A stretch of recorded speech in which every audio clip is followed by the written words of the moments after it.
Kevin Walsh, Comcast Sportsman. Claude, you've been around the game for a long time, seen a lot of things. Was that the craziest thing you've ever seen in a short amount of time and among the toughest? Well, probably toughest for sure. When you know you're just a little bit over a minute left, and you feel that you've got a chance to get to a game 7, and then see those 2 goals going quickly. But I would probably put the Toronto comeback maybe a little crazier than that, because we had to score 4 goals to win that game. But at the same time, it's one of those things where you look at who you played against, and that Chicago team, I think, lost 7 games in the regular season, and you can see why. They're deep.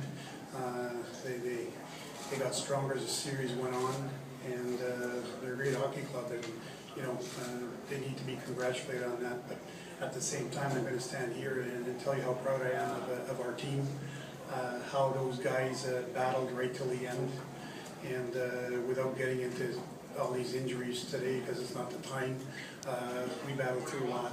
And when you realize that you're a couple wins away from the Stanley Cup, and how those guys pushed through a lot of things, they have nothing but good things to say about it. And this is a great group of guys, and it's unfortunate that it takes a loser in these kind of situations, but it doesn't take away the fact that you can be just as proud of them as their coaches, of their players.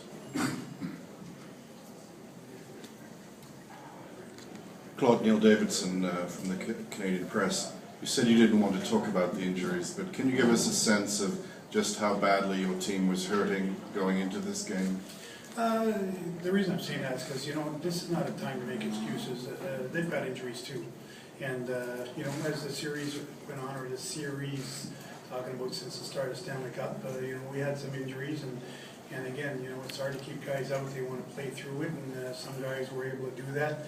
I think the biggest challenge for me was probably these last few games, starting with a full roster, but not being able to end with it, and somewhere along the way during the game, you have to shorten your bench because you don't have 4 lines, and players were getting hurt either at the beginning or middle of the game. So that was probably the biggest challenge. But playing hurt is part of it, and our guys did that, and that's why I said earlier that we got to be extremely proud of those guys. And it's going to take a little while before we can realize the accomplishment that we had in making it to the finals again. But right now it doesn't feel good.